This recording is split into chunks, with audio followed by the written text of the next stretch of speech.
Stabbing attacks in Jerusalem and Tel Aviv heighten tensions across Israel and the occupied Palestinian territories. Critical situation: Yemen's hospitals are overwhelmed as the war drags on. And I'm Sana Hamush with all the day's sport, including World Football Body FIFA presses ahead with bans for President Sepp Blatter and 2 other top officials suspected of corruption.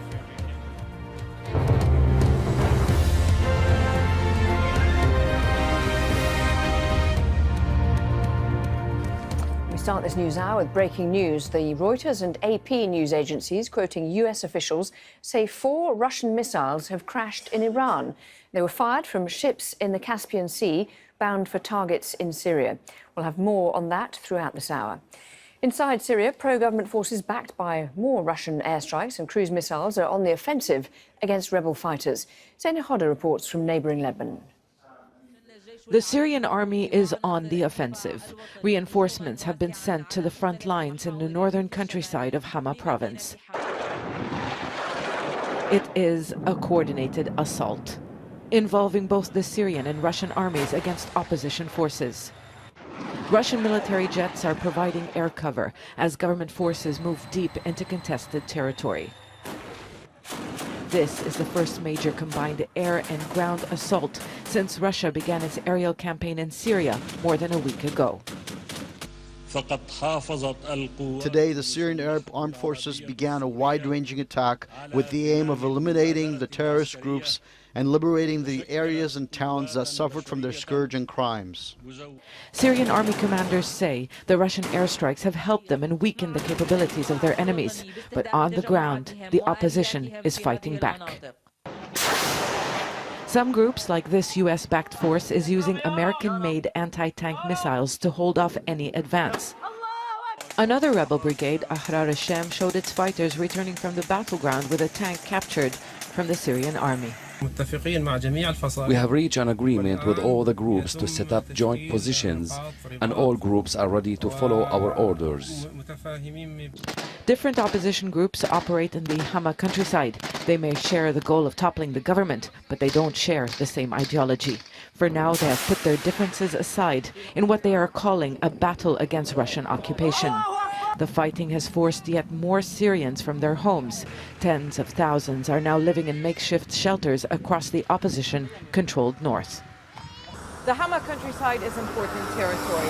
It lies between 3 provinces, Idlib, Hama and Latakia. It is also the entry point to Latakia, the government's main stronghold in the west. Before Russia's intervention, the opposition was advancing to that area.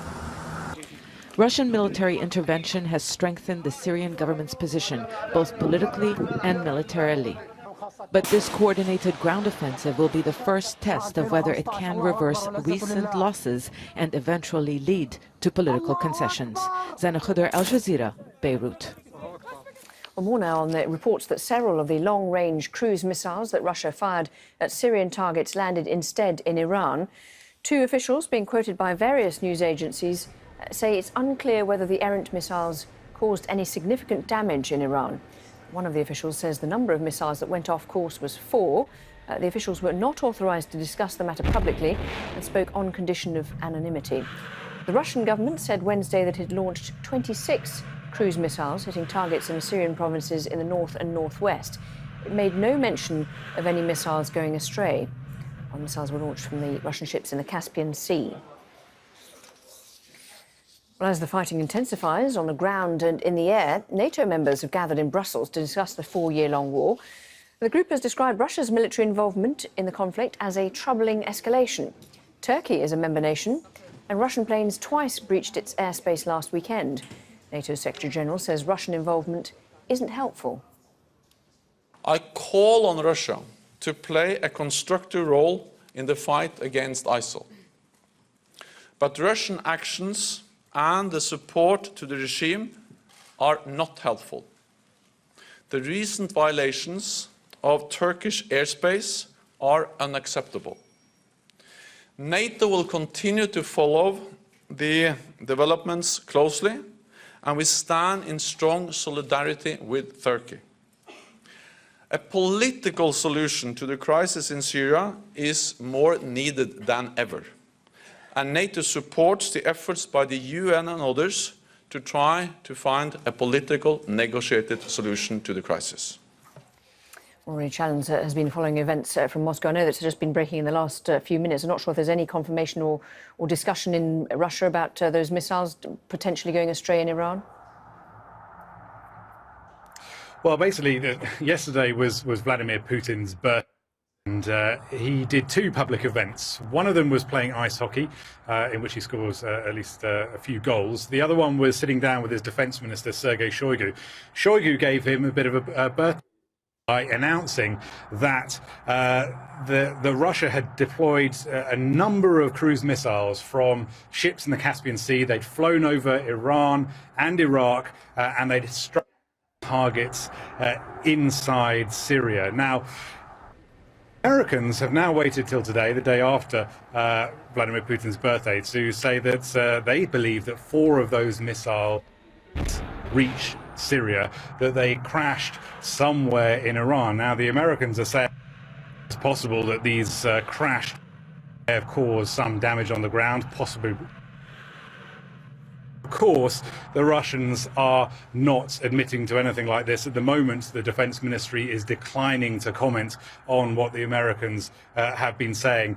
It is, of course, worth saying that for the United States, it was taken off guard by these cruise missile deployments yesterday. They said that it was done without warning, that this was a sign of increasingly unprofessional behavior by the Russian military, and they weren't very happy.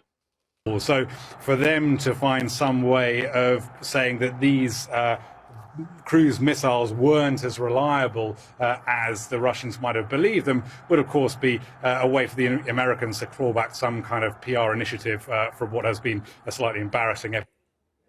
Rory Challens, thank you very much indeed, and apologise for the break-up on the line.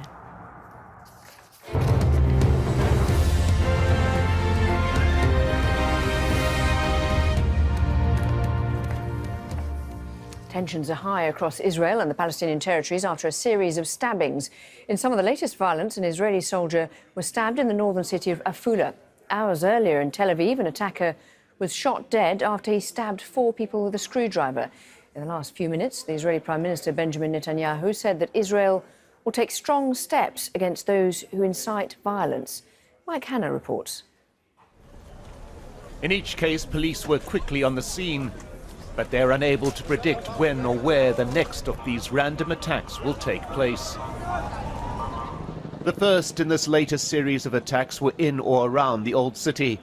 But in the past 2 days, they've occurred in separate Israeli towns, Kiryat Gat and Petah Tikva on the outskirts of Tel Aviv.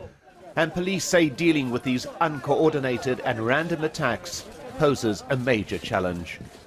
We're talking about lone wolf attacks, about random, unplanned and hard to expect attacks. These incidents are very complicated and a lot of skill and capability is needed to handle it.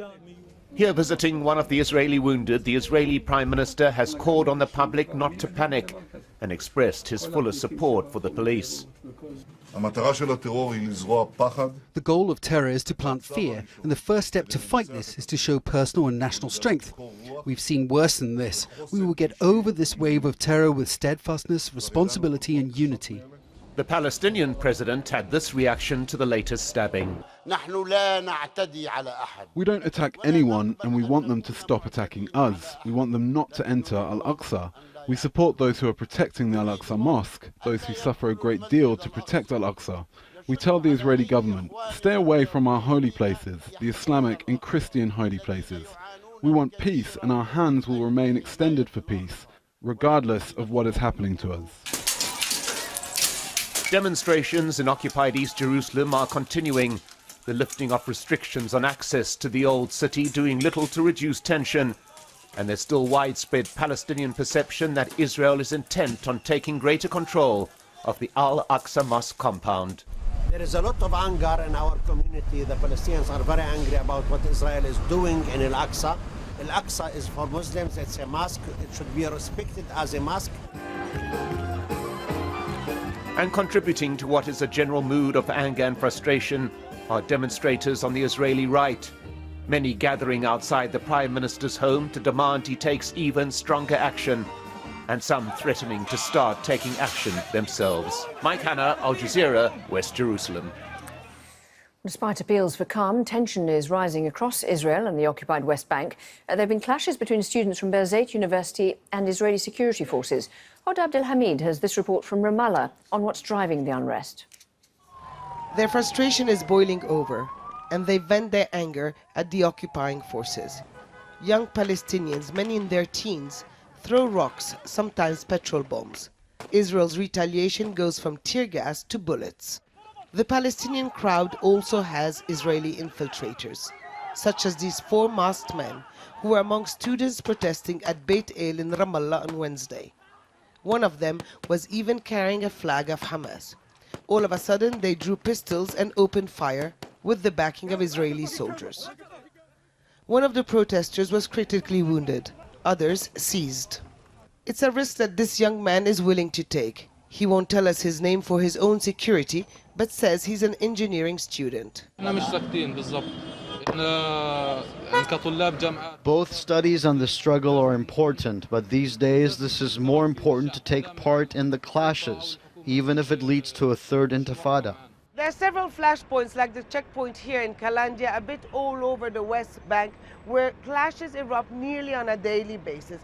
Now, this is creating anxiety among many people here who wonder for how long will these tensions last and if they could evolve into something bigger. Walid El-Malki works in a shop just a few blocks away from the checkpoint. He took part in the second intifada 15 years ago. Now he spends most of his day watching the fighting from afar. I don't join anymore because it's useless, but inside me I support them. When I was younger I was feisty. Now I know I might get wounded or killed. But that's it. What's the solution? The youth are upset about what is happening at Al-Aqsa Mosque compound. We learned from the first and second intifada that it leads to nothing. For those on the front line, agitations and protests are essential. Isra El-Barghouti is an organizer of student protests, even though she says it's not yet time for a full-scale uprising. Our generation has more energy than the older one. They are tired or disillusioned, but we have to believe that what was taken by force can only be returned by force. But I don't support a third intifada, because if we don't have a plan and a clear goal, we will get nothing out of it, just another catastrophe, and this will benefit our enemy. Many of the protesters were born after the Oslo Accords were signed in 1994. Recently, President Mahmoud Abbas warned he could withdraw from the agreement. Many young Palestinians feel it's long gone. Hod Abdelhamid, Al Jazeera, Ramallah and the occupied West Bank. 17 people have been killed by shelling in Iraq. The attack happened a short time ago in Bakuba and Al-Khalis, northeast of the Iraqi capital, Baghdad. It's not known who's responsible for the bombardment.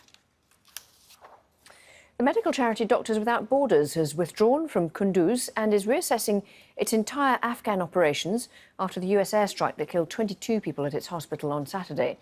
The battle for the northern city continues. Kaisa Zimi is there. This is the main jail of Kunduz city, where 10 days ago over 600 prisoners escaped from after the big Taliban attack on Kunduz city. Now, this is an outskirts of Kunduz city. This road leads you to the center of Kunduz city. We just came back from there. Heavy fighting is still going on. Both sides are struggling to get control of the city. Afghan security forces saying that the reason that they are failed to get full control of the city because Taliban are hiding in a residential area and they are afraid if they go in the residential area and fight Taliban there, it might cause a heavy casualty. Now residents of Kunduz city are telling us that enough is enough. It's more than 10 days that they're living in this heavy fighting situation. They're running out of food, running out of water, no electricity, and any movement is almost impossible inside the city for them. People have been destroyed. The government has to provide us with security. We can't survive anymore like this. We used to work daily and make enough to survive. Now there is no work, we don't have anything to eat, and nobody cares about us. They are asking both sides for a ceasefire so they can get out of their areas and go to some safe area. Coming up on the programme, a father's struggle to find his stolen daughter. We report on the heart-rending issue of international parental abductions.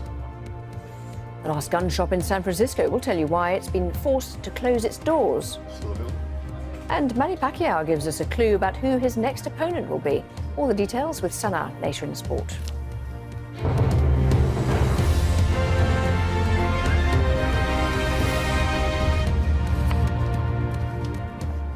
Prosecutors have raided Volkswagen premises across Germany, including the car company's headquarters and factory in Wolfsburg. The move follows the revelations last month that VW had cheated emissions tests using special software in its best-selling diesel engines. Prosecutors say the raids are an attempt to identify the individuals responsible for the mass fraud. Meanwhile, the boss of Volkswagen's US operations has faced a congressional committee in Washington, D.C. Michael Horn apologized on behalf of his company, but denied senior figures